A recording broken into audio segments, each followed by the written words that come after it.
referees. Well, thanks very much for that, Diana. Great disappointment, boy. Certainly involved in some of the action in the early part of this race. So Switzerland currently leading. We've got a little battle going on here. South Africa, Germany, in there, Indonesia as well. Just a quick mention, John, of Zahir Ali. Doing a good job. There he is for Team Indonesia's first time he's got the opportunity to race for the team. Had very little running in practice. He's not just doing a very good job currently, he looks to be the quickest car on track. He's done a 1:31.9, and that's quicker than all the cars around him now. If that's a genuine time on genuine pace, then he's doing a brilliant job for Indonesia. Yeah, I'm very impressed so far because, as I say, got very little running in during practice. They had a whole host of problems, but this is all bunching up a bit. Finally, Marco Andretti comes in. Now, where's this going to bring Team USA back out once more? He's going to be right in amongst them. I think Portugal's just gone past our commentary position as USA goes down the pit road. So he's going to come out now. Can he get ahead of this group? That's crucial. Yes, he has. He's managed to get ahead, but now South Africa's going to attack and get past him into turn one. And so is Michael Ammermuller, the guy he was racing with before. He can't hold him off. Sensible piece of driving. He's got to try and cut in front of the next guys. Very, very tentative. He could have been a little bit more aggressive in defending his position, particularly against Germany, but he wasn't. He was very generous, letting one of those two cars get past in turn two, and then Germany getting past up into turn three.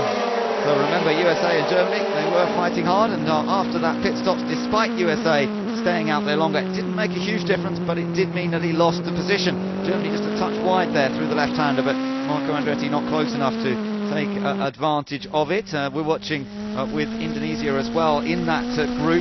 11 and 2, yes, Daniel Murad, of course, we're watching with there as well. Daniel Murad sitting in behind USA. Inside. He's having a go. Gets side by side, and again Marco, 3 cars in the space of a lap. He's allowed to slip through, and he's under pressure again. That's Zahir Ali for the Indonesia car giving USA a hard time. When did we ever think we would be saying this? That was a very important move of Daniel Murad. Here comes Indonesia, and he is going to have a go at USA, and Marco can't do anything about it. 4 cars in one lap. I don't know whether there's a problem with Marco with this particular set of tyres, or just he's been sort of slightly spooked by the pace of all, and maybe the aggressiveness, with China now directly behind the USA car. Yeah, it does seem strange. He got up to speed, but it doesn't seem as though he can defend. China there tucked in behind him. So USA have lost a whole host of places on this outlap from the pit lane.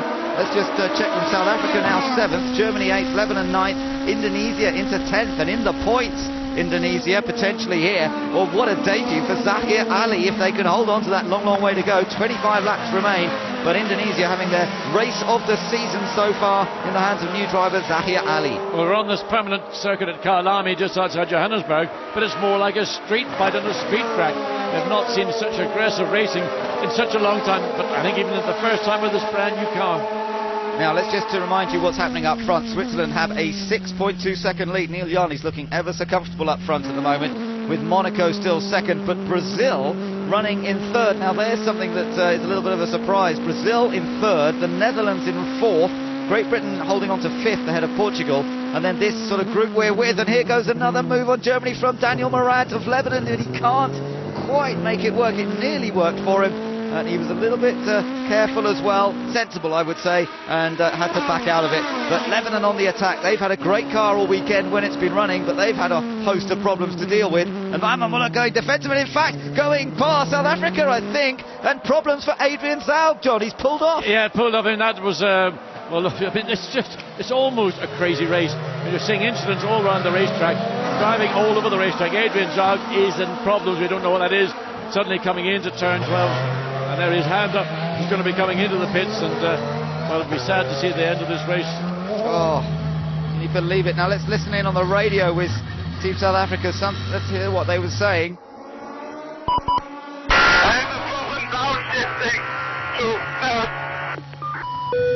Problem downshifting, he said, so some sort of gearbox problem. Well, it probably would be more electrical. It'd probably be a quick answer would be to change the steering wheel, put another steering wheel on.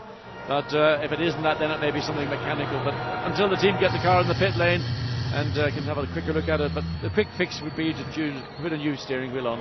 Oh, that is absolutely miserable, and already, John, they're not even going to try and change the steering wheel out there. They're going to push it straight back in the pits, and the fans will not like to see this. Pictures, poor Adrian Zaug, and South Africa's record on home turf doesn't get any better, I'm afraid. It wasn't great last year, And there's a look of disbelief all around this Kyle Army circuit. Their man is out by the looks of it, unless they can repair him and send him on his way again.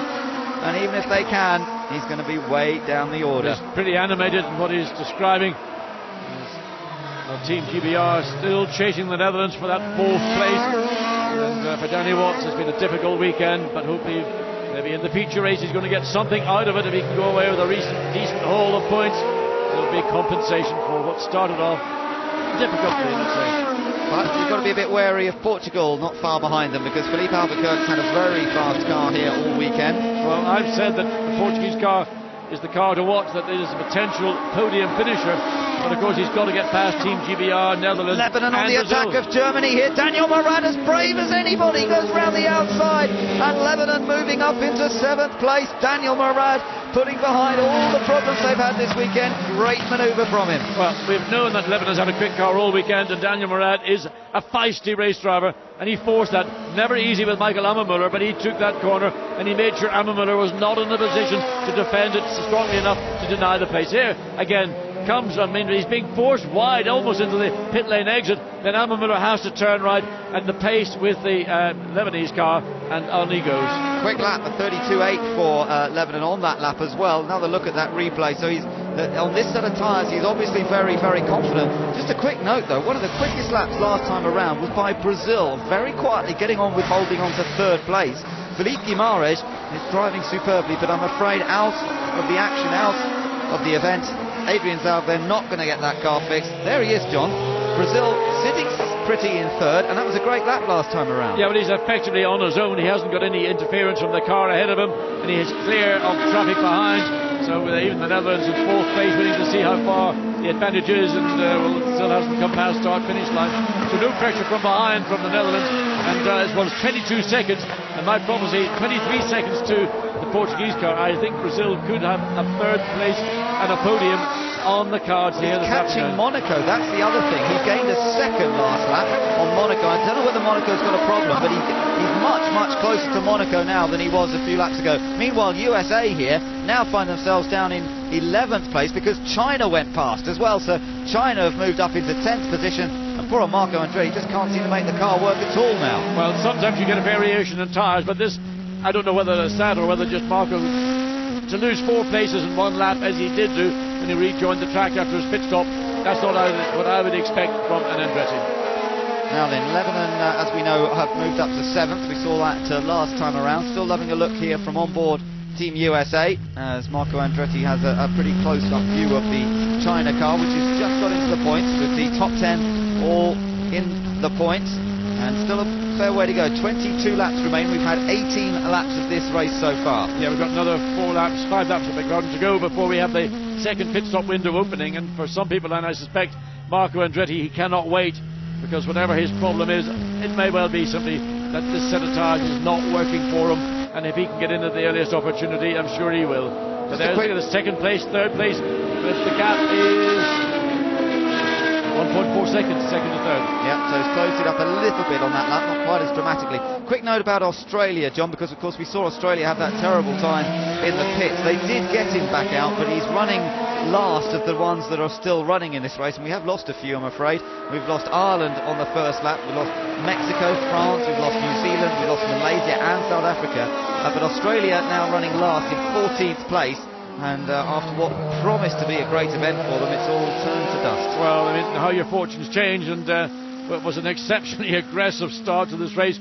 John Martin did everything perfectly. He got the benefit of that collision between New Zealand and Malaysia, but only when he entered the pit stop and just about to leave, Germany comes across, and whether he stalled it or whether it went into stall mode, which means the engine still runs, you've got to grab the clutch. Anyway, it all went wrong in the pit lane for Australia. Yeah, desperately disappointing, but Brazil's getting closer and closer to the back of that Monaco machine. And Felipe Guimarães, who had that dramatic accident in qualifying yesterday and ripped the rear wing off it, a 17-year-old, he's learning at a very high level here. But Emerson Fittipaldi, the seat holder, former winner here at Kyle Army himself, has a huge amount of faith in this young man. And, well, we're just going to have to wait and see. I said Fittipaldi won. I'm sure he actually did win here at Kyle Army. It might have been one of the few that he missed out on. Can't remember, Ben. Too long ago. So the gap coming across the start-finish line now, 0.6. It was 1.4 a couple of laps ago. You don't have to tell you the time. You can see